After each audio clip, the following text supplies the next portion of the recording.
America, Abridged.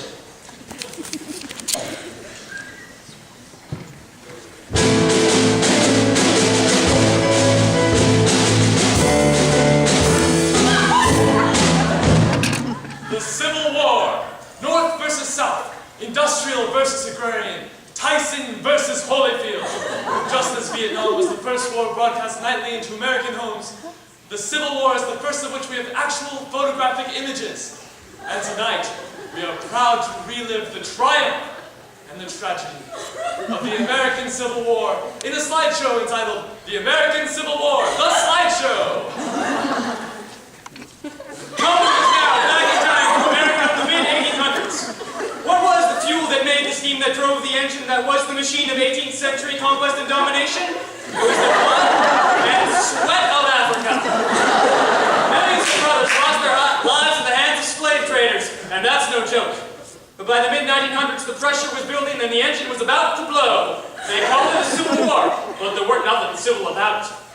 Now we need some audience help on this one. If any of the audience has a slide projector, please raise your hand. Who's supposed to bring the slide projector? Oh. Like someone's gonna bring a projector. Does anyone have a slide projector? Anyone? Oh, cool. Can I borrow? I'll give it right back. Hey, I got one. It's so cool. Thanks, I really owe you. Now, while settlers are all set up, let me give you a bit of historical history. The importation of slaves into America was declared illegal in 1807, but the domestic slave trade continued to grow.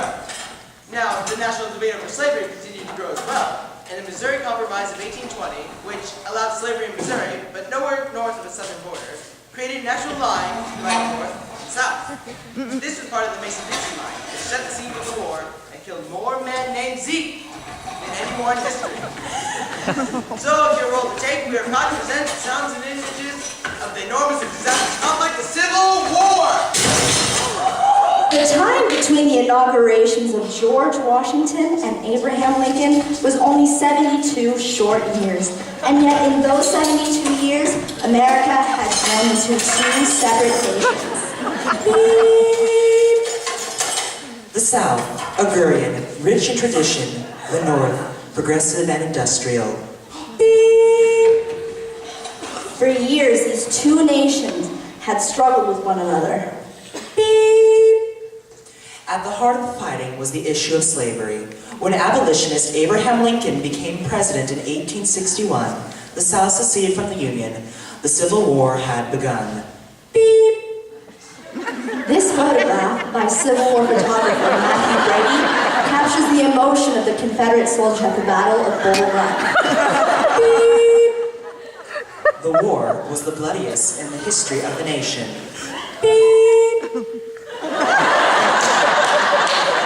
Take a moment now to focus the projector. Good. There was intense and deadly hand-to-hand combat.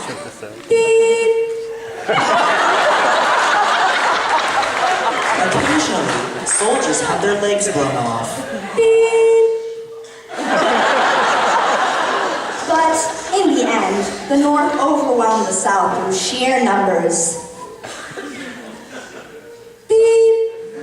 And so, Robert E. Lee finally surrendered at Appomattox, Virginia on April 8, 1865, and they all lived happily ever after, except for Abraham Lincoln, who was shot in the head by John Wilkes Booth and died the next morning.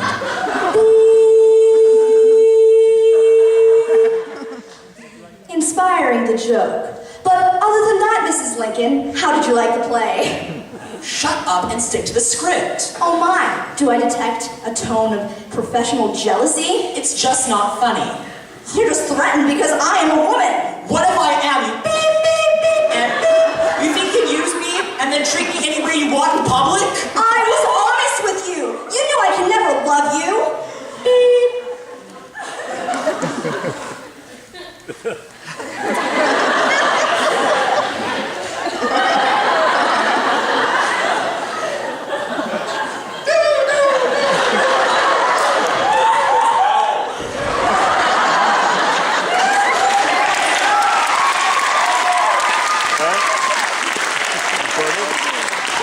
All the time.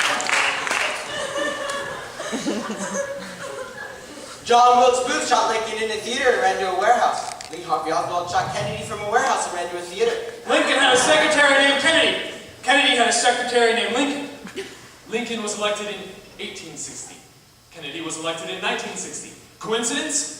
Then how come Nostradamus predicted it? Consider this as vague observation. Ronald Wilson Reagan. How many letters in each name? 6, 6, 6. Reagan believed in the rapture and was the first president elected in the 0 year not to die in office since William Henry Harrison died in 1841. Not so surprising, Mr. and Mrs. Bury my head in the sand, when you consider the role of the Trilateral Commission, the NSC, and the IMF. There's a top-secret Air Force base in Nevada housing an alien spacecraft. We could be killed for divulging that information. And where exactly was Oliver Stone when Malcolm X was assassinated? Did you know JFK was in Hollywood the night Marilyn died? Did you know that William Shatner wears a hairpiece? Did you know that there's a cult of dyslexic devil worshippers in the Ozarks who have sold their souls to Santa? Do you know the person on your left has to take a leak? And so what? And so do I. Wait, there's another song. Oh, we've got to stay. I really have to go. So do I. And so do I. I already did.